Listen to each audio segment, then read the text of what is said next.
گمان کردند صدای تهدیدشان ریشه های این خاک کهن را می لرزاند. چه خیال باطلی! اینجا هر دانه شن راوی داستان یک سرباز است و هر کوه قامت استوار یک ملت.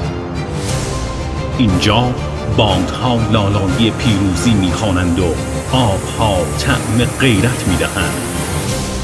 بگذار تمام دنیا خوب گوش کند، این غرش شیران است، نه ترس آهوان. اینجا ایران است، سرزمینی که به دشمنانش تنها یک واژه می‌آموزد: پشیمانی.